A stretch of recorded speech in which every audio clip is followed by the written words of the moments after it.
J'aurais mis une section en plus ici, ou en tout cas peut-être avant la reward, mettre le early bird vraiment avant, pour que ce soit plus clair.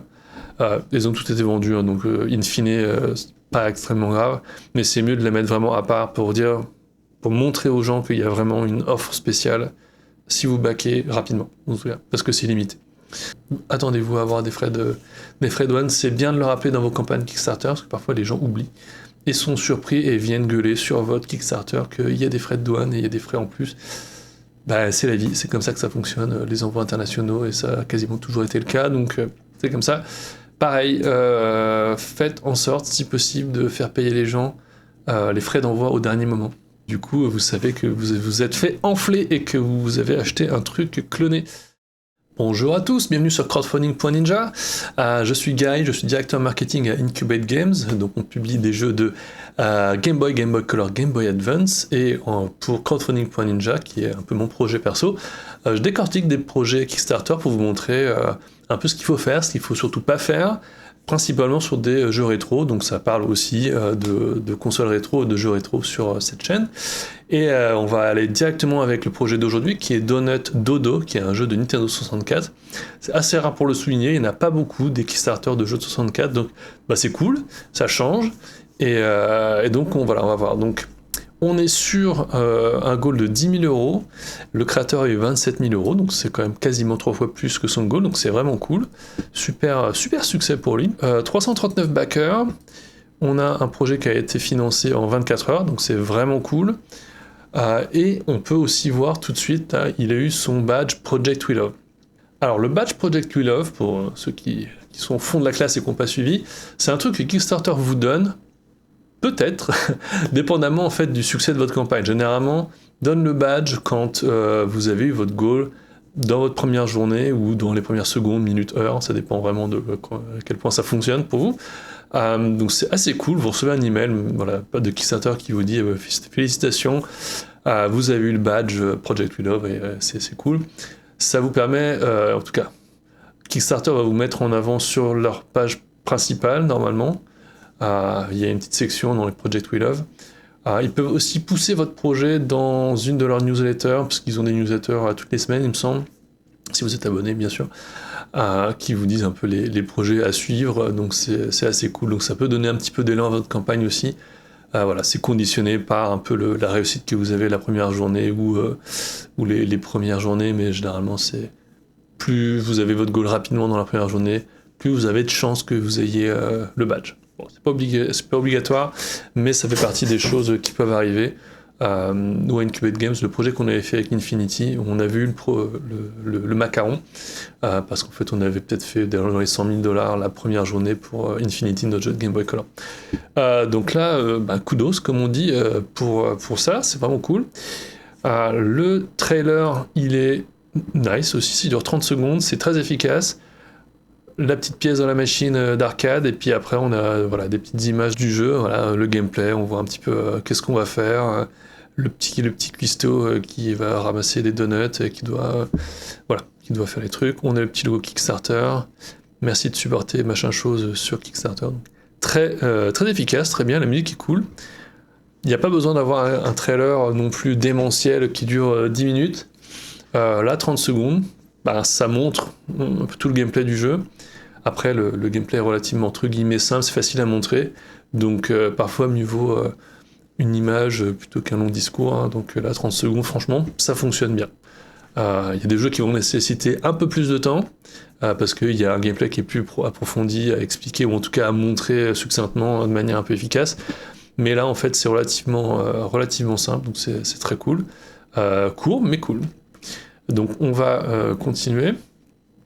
Alors on voit avec le petit graphe KickTrack la progression. Donc les premiers jours, on a eu voilà, le goal dans la première journée, peut-être au milieu de journée. Et après, ça a augmenté avec les jours pour atteindre le pic de 27 000 euros à la fin de la campagne. Donc très cool. Très cool. On peut aller voir directement sur la campagne KickTrack. C'est kicktrack.com. Et on peut voir Daily Data, voilà. Combien il y a eu de backers et quelle quantité d'argent il y a eu par jour. la majorité des campagnes, enfin, en tout cas, quand ça se passe bien, si vous avez votre goal la première journée, vous avez la majorité de votre financement les premiers jours. Donc là, on voit les 2 premiers jours. On a, peut-être que je peux zoomer là, voilà. Les 2 premiers jours, on a quasiment 12 000 euros, grosso modo, les 2 premiers jours. Après, on a des dons tous les jours, un petit peu, et des jours un petit peu morts, là. Et sur la fin, vous avez encore des dons. Donc ça fait un petit peu une espèce de U, là, généralement. En milieu de campagne, il se passe généralement pas grand-chose. C'est aussi à ce moment-là qu'il faut un peu essayer de contacter des créateurs ou faire des choses pour un peu promouvoir votre campagne. Voilà. Donc, succinctement, c'était ça. On va aller directement sur la campagne. Alors, on a sur la gauche, ce qui est toujours bien à avoir, c'est le petit menu qui vous donne un petit peu une vision globale du projet, et surtout, si la page est longue, ce qui n'est pas le cas ici, donc voilà, c'est moins un problème, mais si votre page est longue, c'est quand même bien d'avoir le menu qui va avec. Il y a des petites balises à mettre dans votre campagne, enfin tout est bien fait, c'est facile à faire. Donc voilà, vous pouvez aussi mettre des petits menus comme ça, mais bon, si vous cliquez, hop, vous allez aller, voilà, vous allez aller sur la catégorie qui correspond. Donc très facile. Je vois que le créateur a mis les stretch goals tout en haut.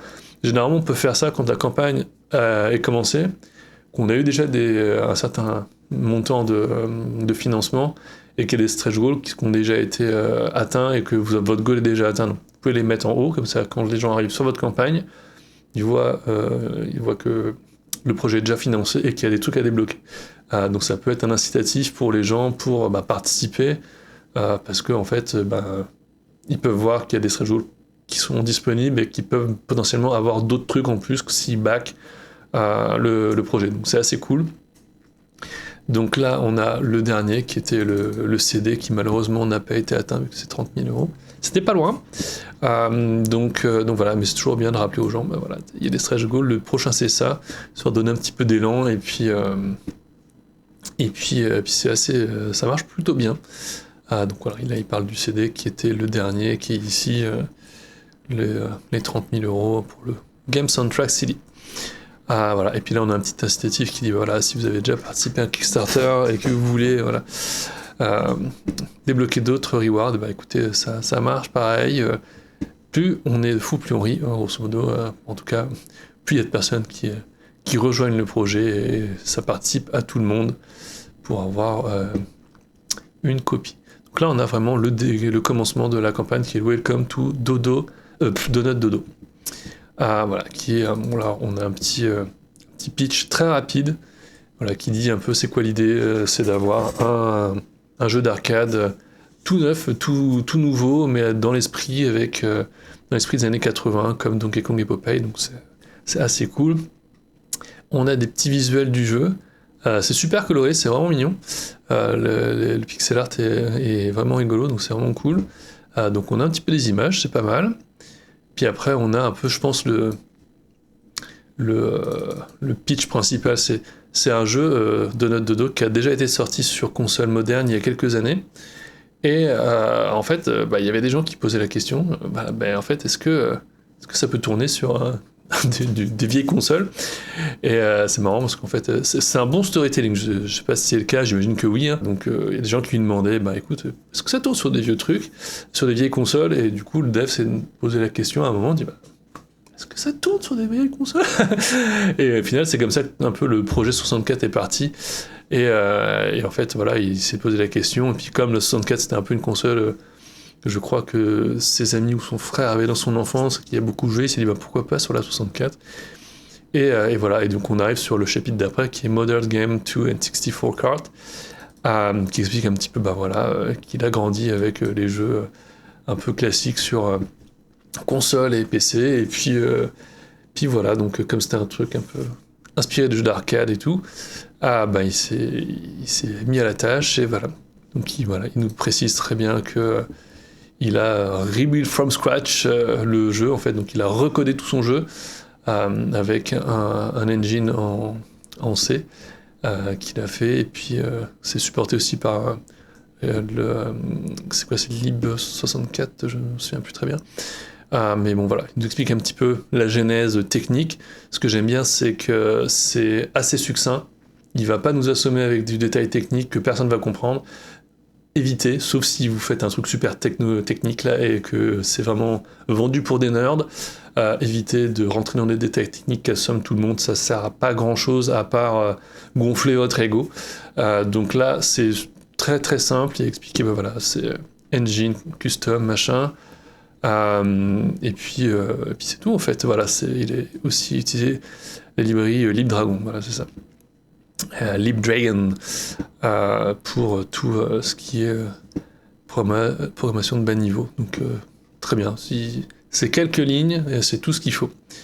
Et voilà. Et puis après il nous dit bon après un certain nombre de mois de travail et ben en fait le jeu tourne sur 64 et avec un petit gif qui va bien de la console d'analogue et en fait le jeu qui est plugué à une télé qui fonctionne donc c'est très bien. On voit physiquement là on le voit là que ça fonctionne, donc c'est cool. Une petite vidéo YouTube, ça aurait été cool aussi d'avoir vraiment une vidéo et pas un gif, mais bon, on va croire le développeur, hein, quand même, faut pas être non plus de mauvaise foi. Et généralement, voilà, c'est ayez confiance en les gens, même si peut-être je suis un peu naïf, mais voilà, généralement c'est des projets de gens qui sont passionnés, qui savent un peu faire ce qu'ils font. Parfois ils savent pas ce qu'ils font, mais dans ce cas-là, il sait ce qu'il fait, c'est assez cool. Et après, on a vraiment pourquoi le Kickstarter existe, qui est en fait pour voir un petit peu la quantité de cartouches requises, voir un peu l'engouement qu'il y a autour du jeu et dimensionner la production. Donc c'est intéressant, c'est bien de le mettre.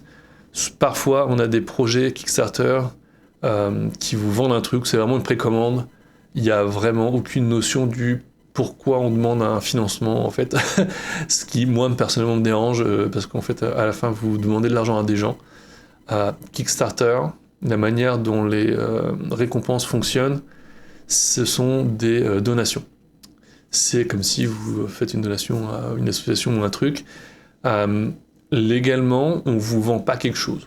Donc, si ça foire, si le créateur vous décide de pas vous envoyer votre truc, légalement, c'est comme si, entre guillemets, il a le droit. Enfin, en tout cas, entre guillemets, légalement, vous avez fait une donation. Et du coup, vous êtes fourré, en grosso modo, comme on dirait ici au Québec. Donc voilà, il nous dit, en fait, c'est pour la production, parce qu'en fait, produire des jeux physiques en 2026, ça coûte la peau des fesses, et du coup, voilà, on a besoin de faire des projets Kickstarter, donc c'est dit là, c'est très clair, très simple, c'est 3 lignes, pas besoin de plus, là on sait pourquoi ils demandent de l'argent, c'est très bien, très bien. Il n'y a rien d'autre à dire, c'est bien. Et après, on a vraiment toute la description du jeu, quel est le gameplay, quel est en fait voilà comment on joue au jeu et à quoi ça ressemble. Donc là, on a des gifs qui sont plus gros, on peut voir un peu le personnage qui court et faire des trucs, donc c'est bien, ça nous donne un peu une idée de ce qu'on va avoir. On a des petites descriptions sur le challenge à faire. On nous dit ce qu'il faut faire, il faut collecter des donuts en évitant les pièges, les ennemis, tous les trucs comme ça. Super simple. Voilà, it's easy to pick up et to master, blablabla. Vraiment simple, le gameplay est vraiment simple. Tout est, en fait, il n'y a pas forcément besoin de beaucoup d'explications. On a notre petit chef pâtissier qui court, qui doit ramasser des donuts et pas se faire toucher par les ennemis. Donc c'est vraiment très très simple. Super arcade, mais en tout cas, ça fait partie des projets qui sont très simples à expliquer et à montrer en fait. Donc c'est rien à dire. Il n'y a pas énormément de vidéos de gameplay du jeu, mais il n'y a pas forcément besoin de beaucoup parce qu'au final ça se comprend très bien. Donc voilà, donc on a les différents trucs. Donc tout le pitch, c'est dire on est en 1983, on est back to old school, donc c'est cool. On a une petite description des features du jeu. Alors il y a un truc que je pourrais reprocher très succinctement. On a 5 single screen level plus un bonus stage. On ne nous les montre pas. Et en fait, je me suis rendu compte, on nous les montre. Mais ici, en fait, là, on voit 5 différents. Ça aurait été bien de les avoir ici en dessous, pour que ça soit plus simple à comprendre. Donc voilà. La chiptune track, on n'a pas trop d'exemples, on a une chanson un petit peu en bas, ça aurait été bien d'en avoir peut-être une ou deux sur un Bandcamp ou je sais pas quoi, ou ici, pour juste, ou ne serait-ce qu'un petit medley, juste pour que les gens puissent l'écouter. Bon, c'est vraiment du bonus, hein, mais c'est pas c'est pas dramatique si ça ne l'est pas, sachant qu'il me semble qu'on peut entendre la musique dans le trailer, et plus bas dans la campagne, on a une musique aussi qu'on peut écouter, qui est vraiment très cool d'ailleurs. Cela dit, en passant. Donc voilà. Là, on a une petite section qui est bien, parce qu'en fait, le jeu est déjà sorti sur des consoles modernes, on va dire sur Switch, et dispo sur Steam. Je sais pas si c'est disponible ailleurs, mais là, pour la version 64, on a des petites choses en plus, donc c'est cool, parce que si jamais vous avez vous avez acheté la version digitale Steam ou Switch, et en fait, si vous avez adoré le jeu, vous pouvez être tenté d'avoir la version 64, parce qu'en fait, vous avez d'autres trucs. Donc ça, c'est cool. On a le listing de ce qu'il y a en plus. Voilà, un mode marathon, on a des achievements qui sont ici. D'ailleurs, cette image-là, je l'aurais mis juste en dessous, parce qu'en fait, c'est ce qui correspond.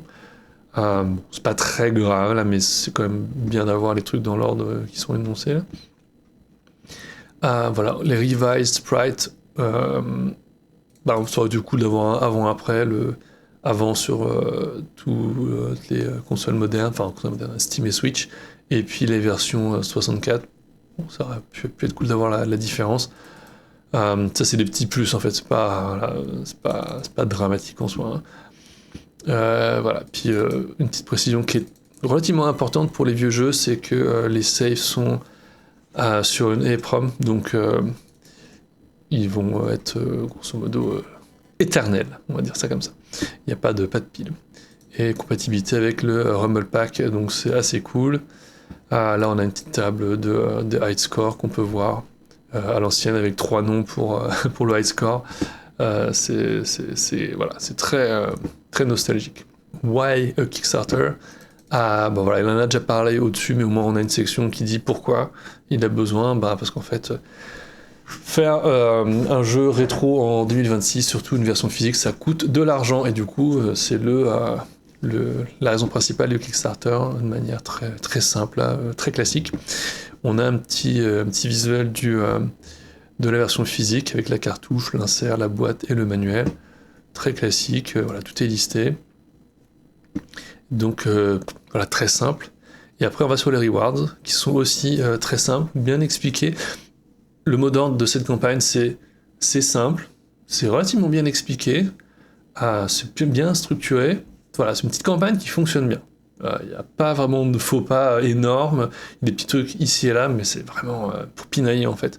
C'est vraiment un exemple de c'est un petit projet qui fonctionne bien et qui a eu son financement, quasiment 3 fois son financement, donc c'est vraiment cool. Voilà, on a les rewards qui sont expliqués dans la version digitale à 10€, plutôt un très bon prix pour une version digitale. On a l'explication, en tout cas, on a une petite note qui dit avec quoi on peut utiliser la ROM, parce qu'en fait, tout le monde n'est pas un gros nerd, et si vous avez jamais utilisé de l'émulation, une ROM, ça vous parle pas en fait. Donc là, en fait, vous avez un petit descriptif pour vous dire, en fait, sur quoi vous pouvez utiliser la ROM. Donc c'est assez cool, parce qu'au final, à Incubate Games, je fais aussi le customer support, et de temps en temps, on a des gens qui nous demandent en fait, comment j'utilise la ROM, comment je joue la version digitale, parce qu'on vend la version physique, comme ça, on vend la version physique en boîte, comme ça, et on vend aussi les ROM. Et du coup, il y a des gens qui savent pas utiliser une ROM, ça existe en fait, parce qu'au final, si vous n'êtes pas dans le truc, et si vous n'avez pas de connaissances là-dedans, en fait, ça peut être pas un problème, mais une question. Donc là, on a une petite précision sur comment utiliser la ROM, en tout cas sur quoi on peut l'utiliser et avec quoi. Très bien, on a la version physique à 70€. On reviendra sur le 70€ parce que le prix change dans la reward, donc à voir. Voilà, avec le contenu, donc très bien, très simple. On nous précise qu'il y a une early bird copy pour les 100 premières, tous les 100 premiers backers. J'aurais mis une section en plus ici, ou en tout cas peut-être avant la reward, mettre le early bird vraiment avant, pour que ce soit plus clair. Ils ont tout été vendus, hein, donc in fine, c'est pas extrêmement grave, mais c'est mieux de les mettre vraiment à part pour montrer aux gens qu'il y a vraiment une offre spéciale si vous backez rapidement, parce que c'est limité. Bon, là, ça n'a pas été fait, mais c'est pas dramatique, hein. On voit que sa campagne a fonctionné très très bien. Donc, bon. Voilà, un petit détail sur si on veut plus d'une copie, voilà, c'est marqué dans la FAQ. On verra, la FAQ elle est cool aussi. On a une version qui a été rajoutée après, parce qu'en fait, dans les updates, on va voir que il y a des gens qui ont demandé une version un peu plus spéciale et au final, il s'est plié à l'exercice et il a proposé une version exclusive au rouge à 250 €. Donc, avec aussi, voilà, une certificat d'authenticité, tous les petits trucs un petit peu spéciaux pour les gens qui veulent vraiment du collector. Donc, bon, très bien, c'est détaillé. Rien à dire, c'est bien, c'est bien. C'est plutôt pas mal. Dans les notes, il y a vraiment ce qu'il faut mettre. À savoir que dans son cas, c'est vraiment une coque de 64 nord-américaine, donc c'est bien de le savoir. Les certificats sont numérotés de manière aléatoire, parce qu'il y a des gens qui peuvent vouloir avoir un numéro de backer spécifique, ou alors ils ont backé très vite, et en fait vous vous engagez à donner aux backers les numéros suivant leur ordre d'arrivée. Ça peut être un peu problématique parfois si vous avez beaucoup de backers. Donc voilà, le dire que c'est fait de manière aléatoire, ça vous enlève ce problème. Avec voilà, des petites cartes au pif, donc c'est très bien. Et on a une version exécutive producer, qui est une version dorée avec votre nom dans le générique du jeu, et voilà, avec une cartouche numérotée, un certificat numéroté plutôt. Voilà, avec tous les petits trucs qui vont bien avec. Et vous êtes le backer unique qui a la cartouche dorée. C'est plutôt aussi un truc là pour les gens qui veulent faire un petit peu de spéculation, moi j'imagine aussi, parce qu'à 1500 $, je crois que c'est à 1500 € la cartouche. Je pense que c'est le genre de truc où aussi vous espérez que ça prenne de la valeur après. Donc bon, pourquoi pas. Production note, là on a une note qui est intéressante. Dans ce cas-là précis, c'est pas le cas pour tout ce qui est Game Boy Color, Game Boy Advance, mais vu qu'il n'y a pas de zone. Mais pour la 64, il y a des cartouches différentes pour Europe, Japon et États-Unis. Donc suivant où les gens sont basés, en fait, le créateur a pris parti de, bah écoutez, je vous envoie la cartouche qui correspond à votre région. Donc c'est assez cool.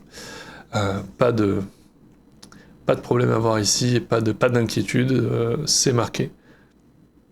C'est aussi marqué d'où viennent les PCB, donc c'est RetroStage au Canada. On ira voir tout à l'heure les prix pour voir à peu près en termes de prix de reward, qu'est-ce que ça équivaut. Voilà, ils sont assemblés, et en fait les cartouches sont assemblées et produites en Europe. Donc, pourquoi pas. Il doit y avoir un fabricant en Europe pour les cartouches de 64. Généralement les gens se font pas chier et puis ils commandent sur AliExpress, hein, mais c'est peut-être pas son cas, donc c'est cool. Voilà, après c'est juste voilà, le QA, le machin. C'est très classique, mais c'est bien de le mettre. En fait, d'où viennent vos cartouches, vos PCB, où est-ce que va être fait la manufacture et l'assemblage. Tous les trucs que les gens aiment bien avoir. Ça fait un petit rappel de le côté un peu manuel, le côté un petit peu, on va dire, artisanal de l'épreuve. Donc c'est bien. Maintenant, on est quasiment sur la fin de la campagne. On est sur le timeline and delivery, donc ça c'est bien aussi. Et soyez en capacité de donner une timeline, comment dire ça en français, soyez en capacité de donner un calendrier de production et d'envoi de vos trucs. Ça donnera aux gens la confiance et surtout, en tout cas, montrera que vous êtes prêts, que vous savez quand est-ce que les choses vont être faites et envoyées. Donc là, dans son cas, voilà, il nous dit que on a après la campagne, après la manufacture et puis le shipping. Donc c'est très clair, c'est bien. Il s'engage pas sur des dates très précises, mais il nous dit que ça shippera en novembre. Donc comme ça, c'est à temps pour Noël, pour arriver chez vous, même avant Noël. Donc c'est assez cool. Mais voilà, c'est quand même décrit un petit peu le process et dans quel sens ça va aller. Donc c'est plutôt cool. La ROM sera et entrera en version de test de Quality Assurance après la campagne, donc c'est cool. Les PCB seront commandés, la boîte, tout ça, voilà, fini de designer. Après, la manufacture va commencer. Et après, voilà, on nous dit les cartouches seront assemblées, stretch goal, blablabla. Très classique, shipping novembre, comme c'est marqué là. Tac. Et puis après, bon voilà, il dit les choses un petit peu nécessaires, qui sont que, bah voilà, il peut y avoir des inconnus, qu'il peut y avoir un petit peu des délais ici et là, mais bon, c'est les choses qui arrivent, et c'est toujours bien de le dire, parce que bon, il y a des gens qui on va dire, c'est comme si c'était quelque chose de nouveau, hein, mais les productions et les envois ou les problèmes de manufacture, bah, ça arrive, ça peut arriver à tout le monde, donc c'est toujours bien de le dire. Shipping aux États-Unis coûte moins cher, curieusement, donc c'est assemblé en Europe, mais shipping aux États-Unis c'est moins cher, pour une raison qui m'échappe. Bah, c'est bien en tout cas pour les backers qui sont américains, c'est toujours ça de prix. Taxes, c'est toujours bien de rappeler que vous allez probablement avoir des frais de douane si vous êtes en tout cas en dehors du, je sais pas d'où ils shippent là, mais voilà, c'est basique, c'est très classique, mais attendez-vous à avoir des frais de douane. C'est bien de le rappeler dans vos campagnes Kickstarter, parce que parfois les gens oublient et sont surpris et viennent gueuler sur votre Kickstarter qu'il y a des frais de douane et il y a des frais en plus. Bah, c'est la vie, c'est comme ça que ça fonctionne, les envois internationaux, et ça a quasiment toujours été le cas, donc c'est comme ça. Pareil, faites en sorte, si possible, de faire payer les gens les frais d'envoi au dernier moment. Parce que si ça prend plus de temps, si jamais vous avez un Donald Trump qui arrive et qui fout des tarifs dans tous les sens, au moins ça vous bouffe pas votre argent de Kickstarter. Donc c'est bien de le dire ici dans les campagnes. On arrive sur la team. Moi j'aime beaucoup ça, la team. En tout cas la bio, dire aux gens qui vous êtes. Là c'est quand même assez succinct, c'est bien. Il n'y a pas besoin de plus en vrai. On a notre ami Sébastien, on a sa petite tête avec son chat et son petit chapeau, c'est rigolo. Ça humanise. En fait, c'est con, mais en fait, vous voyez un être humain derrière, et voilà, il y a quelqu'un peut-être un peu comme vous, avec un petit profil qui est sympa, parce qu'en fait, ça permet un petit peu de se projeter, et puis de se dire, ah bah, ce mec-là, il est un peu comme moi. Voilà, premiers ordinateurs, un Sinclair ZX Spectrum, Arcade Fabric, Namco et Nintendo, et Veteran Dev Ubisoft. Donc c'est cool. Il en parle pas, mais voilà, il est développeur vétéran de chez Ubisoft, donc c'est aussi pour ça qu'il s'est cassé le tronc à porter son jeu sur la N64, c'est parce que probablement qu'il a le skill de notre ami Sébastien, donc c'est cool. Et puis voilà, il nous dit un petit peu son... c'est un petit peu, voilà, un petit descriptif de qui il est, de tout ça, donc c'est vraiment cool. Moi j'invite les gens à le faire, parce qu'en fait... ça permet de connecter un petit peu avec les gens, et si vous êtes, vous aussi, probablement un ex de chez Ubisoft, vous dites « Ah, putain, c'est cool !» Mais voilà, on sait jamais, les intérêts et la vie de chacun diffèrent, mais voilà. Petite section pour le compositeur de la musique, c'est cool aussi, parce que la musique est cool, et que si vous avez à présenter des gens, faites-le, ça permet aussi de faire aussi de la pub aux gens, donc Sean Bialo a fait la musique. Vous avez un petit player ici qui vous permet de jouer Funhouse Fiasco, qui est très cool. La musique est vraiment très cool, donc c'est un peu con que le stretch goal du CD a pas été débloqué, mais j'espère qu'à un moment il y a peut-être la musique qui sera disponible sur voilà, sur c'est quoi, c'est Bandcamp, ouais, c'est sur le Bandcamp du compositeur. Le thank you, qui est pas mal, parce qu'en fait, pas mal de gens oublient de mettre leurs réseaux sociaux et où vous pouvez suivre le projet et où vous pouvez suivre le développeur. Là, c'est le cas. On a le Twitter X et son site web pixel.games. Et aussi, on a un rappel que il y a un sequel du jeu qui est Donut Dodo Fantastico. Vous pouvez aller voir sur Steam. Et voilà, il vous encourage à signer la wishlist. Donc c'est bien en fait, profitez-en. Si vous avez un projet similaire que vous voulez faire passer et partager avec les gens, c'est quand même bien de le faire. J'encourage aussi tout le monde de mettre les réseaux sociaux où vous pouvez être trouvé, ce que le développeur a fait aussi ici. Très bien. Risk and Challenge, très classique, il n'y a pas grand chose de surprenant, mais c'est toujours bien de rappeler aux gens que bon, c'est du vieux hardware, des vieux trucs, donc il peut y avoir des trucs unpredictable dans tous les sens, comme le shipping, le printing, voilà, c'est des choses très classiques, hein, mais bon, c'est là où vous les mettez. Environmental commitment, bon, c'est le truc de base. On va aller voir sur les rewards, ça va être rapide et simple, parce qu'en fait, il n'y en a pas beaucoup, et on aime ça. Ça évite que les gens se perdent, au moins ils ont 4 rewards, dont une, celle-ci qui a été rajoutée après. Donc, on peut voir qu'on a... On va commencer par le haut. On a la version standard physique qui est 75 €, qui est un prix standard, on va dire, qui, voilà, c'est pas anormal, c'est plutôt pas mal. On a le descriptif plus les add-ons. Ce qui est marrant, c'est qu'il n'y a aucun add-on, pardon, je dis add-on, mais il n'y a pas d'add-on.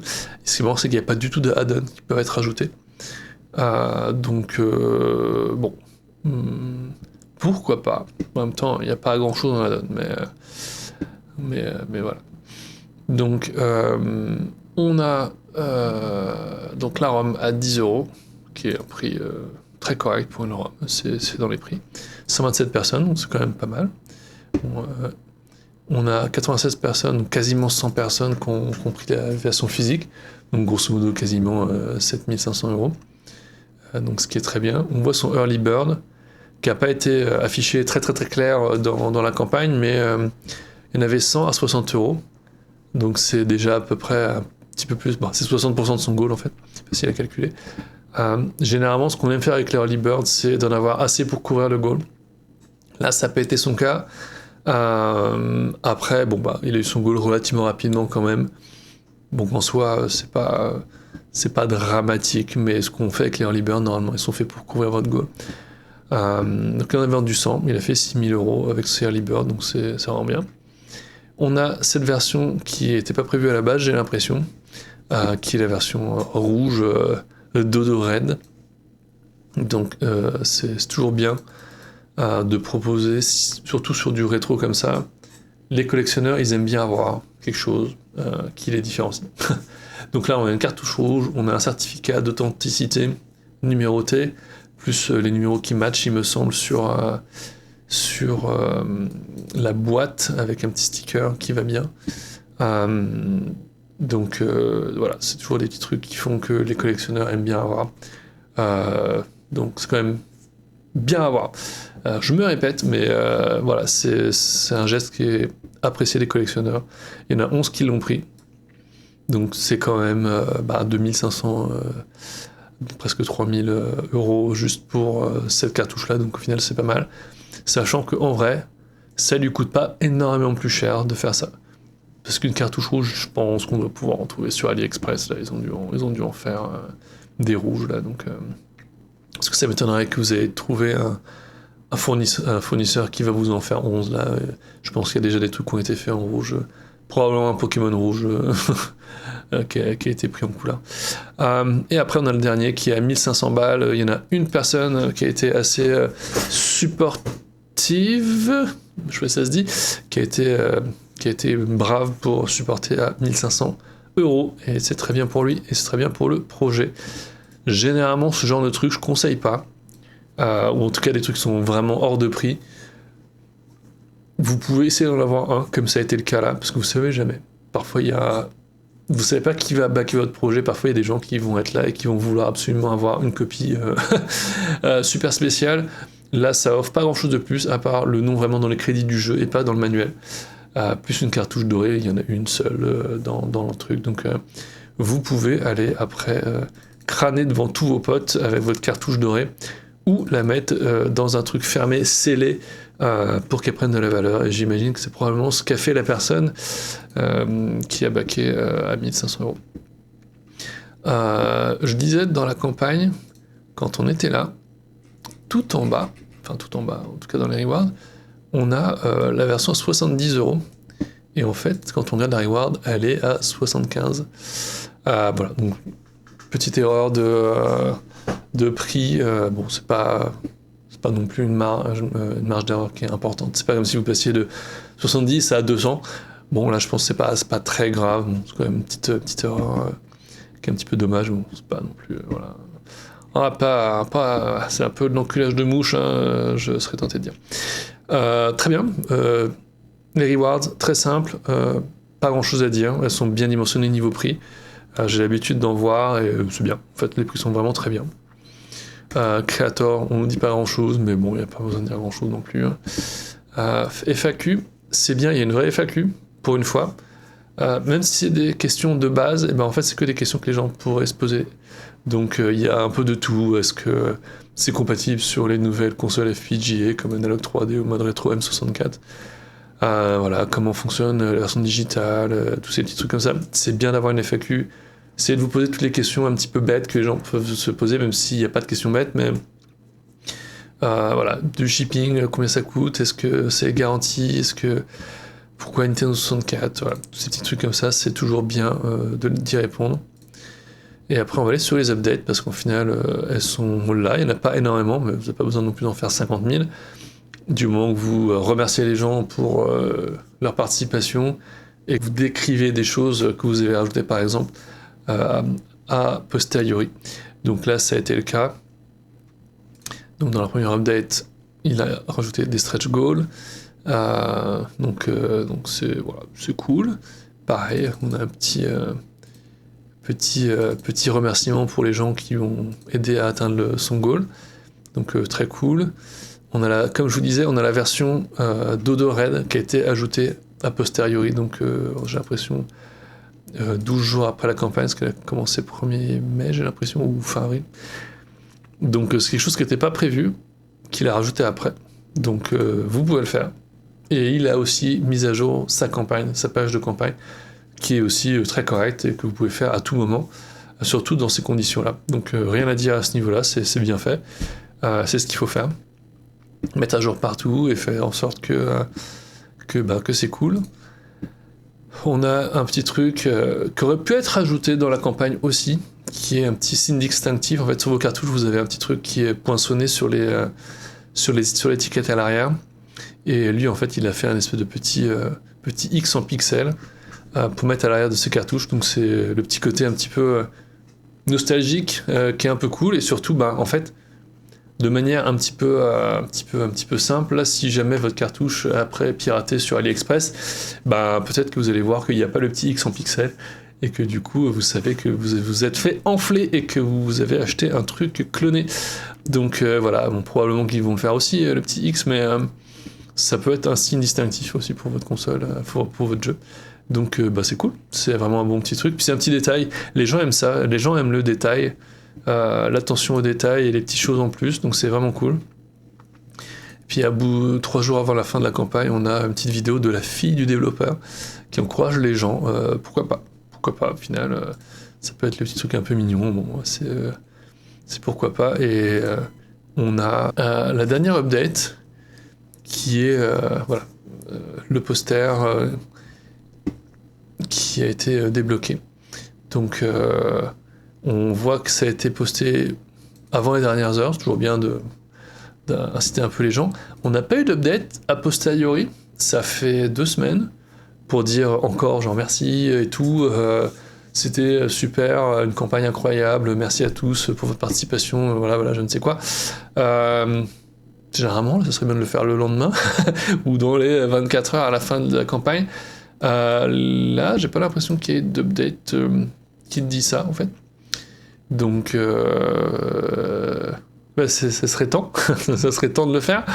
C'est un peu le seul truc que je pourrais reprocher vraiment à la campagne, c'est là, ça serait le temps de remercier les gens pour la fin de la campagne et expliquer un peu la marche à suivre pour dire c'est maintenant, on va lancer le QA. Je sais pas comment le QA va être géré.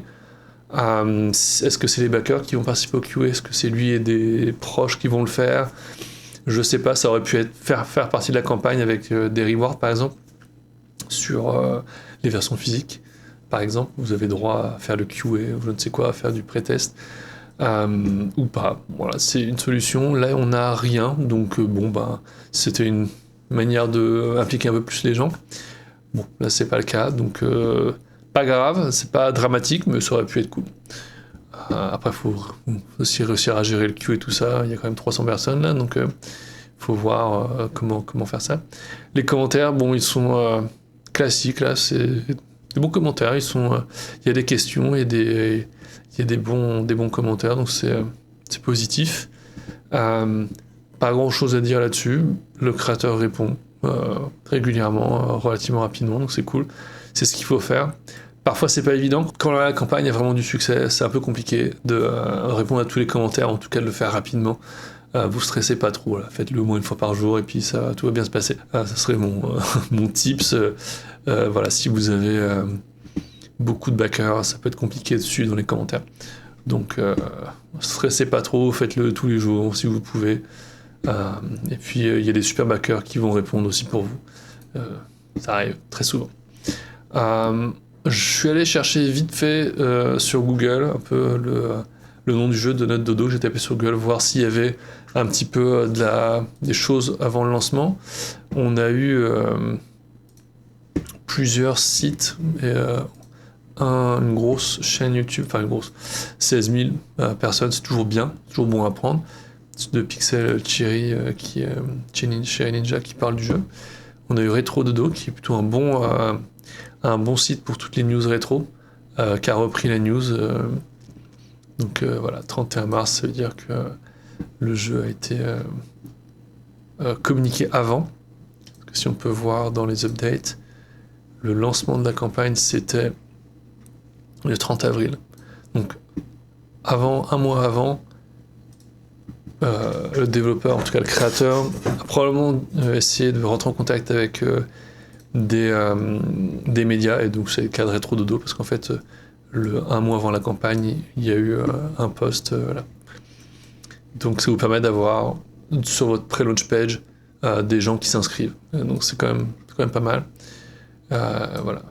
Donc il y a un petit peu la description. Il y a aussi la même chose pour Time Extension, qui est vraiment cool, eux, pour le coup. Et c'est ce qu'il faut s'arranger de faire. C'est que vous avez des médias qui font des posts le jour de votre lancement de campagne. Comme ça, les gens, ils vont lire l'article. Ça a été posté le 1er mai, donc au lancement de la campagne. Ils vont voir l'article, ils vont cliquer sur le lien de votre campagne. Et s'ils sont convaincus déjà par l'article, ils vont probablement participer à votre campagne très rapidement. Donc on voit qu'ils ont aussi repris le Twitter, enfin en tout cas le tweet du projet, donc c'est cool. Il y a le petit lien Kickstarter, très bien, parfait. Donc on voit qu'il y a quand même des gens qui ont reposté un petit peu la campagne, et en tout cas Time Extension et Retro Dodo, c'est quand même des gros sites là. En tout cas Time Extension c'est gros, donc c'est vraiment cool. Et on voit l'engouement de la Nintendo 64 par Jack Yarwood, donc très cool. On va s'attarder rapidement sur les prix. Donc a priori le créateur a dit dans sa campagne qu'il allait prendre les PCB de Retro Stage qui sont à $27, $28, et avec 10% de réduction si on a plus de 5 ans, donc ce qui est son cas. Donc je pense qu'il va avoir un prix à $25, à minima $25. Peut-être qu'il a pu gérer des prix de gros un peu plus importants, mais bon. À minima c'est $25, et puis les cartouches c'était, je crois que c'était quelque chose comme dans les $3 quelque chose avec la réduction, parce que plus de 100 c'est 12%, donc c'est cool. Il me semble qu'il y en avait pour à peu près $30 grosso modo de prix de cartouche plus PCB, ce qui est intéressant parce qu'en fait cartouche plus PCB à peu près $30 pour une version physique, au pire des cas l'early bird à 60, donc on a déjà 50% d'argent, enfin un peu moins parce qu'il y a le prix de la boîte et du manuel, mais voilà, sur 60 €, je pense qu'il y a un coût total de grosso modo 40-45 € grand max, donc c'est plutôt pas mal, sachant que ça lui permet de dimensionner son nombre d'unités, probablement qu'il va en vendre peut-être après, qu'il va en avoir fait un petit peu plus, pour les gens qui se réveillent trop tard. Voilà, pas grand-chose d'autre à dire sur la campagne.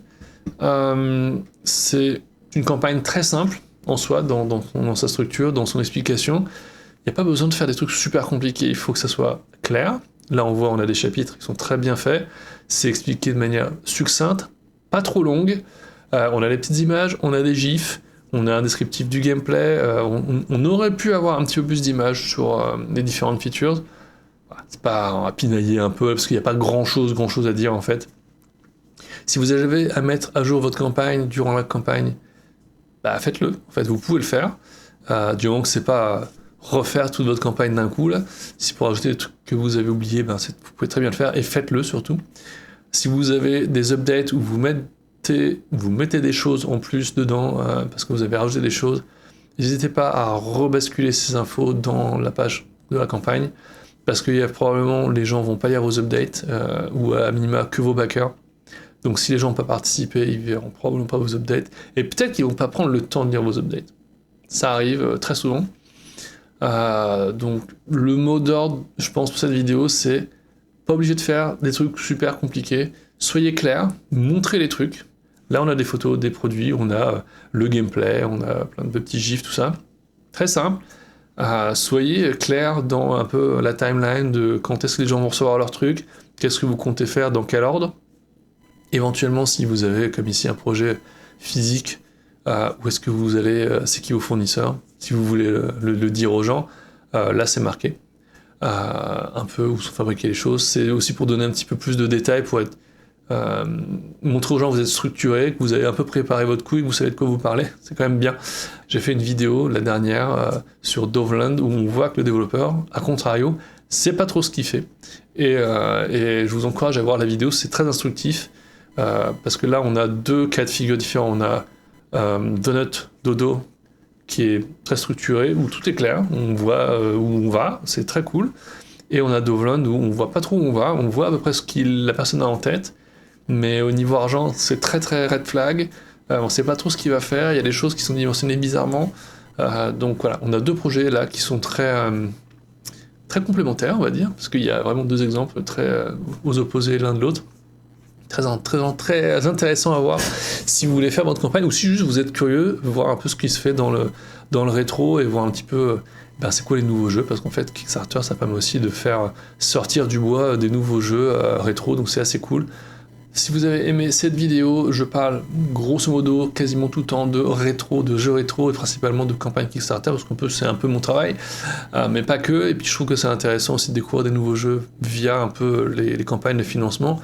Puis si vous êtes un développeur indé ou si vous connaissez des gens qui veulent faire des campagnes Kickstarter, envoyez-les sur ma chaîne YouTube, comme ça il y a plein de tips pour eux. Je suis aussi dispo à crowdfunding.ninja où j'ai un formulaire là-bas pour aider les développeurs indés, principalement rétro mais pas que, pour éviter qu'ils foirent leur projet Kickstarter. Là on a une bonne campagne, c'est vraiment cool. Si vous regardez mes autres vidéos, vous allez voir qu'il y a aussi des campagnes qui sont un échec retentissant, et c'est dommage parce que ça peut freiner au final un jeu et dégoûter un développeur qui peut parfois avoir des super idées. Donc je fais une vidéo par semaine et n'hésitez pas à aller voir les autres, c'est du rétro, et puis si vous êtes content, laissez-moi le savoir dans les commentaires. Si vous voulez que j'analyse votre campagne Kickstarter ou si vous avez un projet à me montrer, postez-le dans les commentaires, j'irai faire un tour et peut-être que je ferai une nouvelle vidéo sur cette campagne. Et puis sur ce, à la semaine prochaine ou à plus dans une nouvelle vidéo.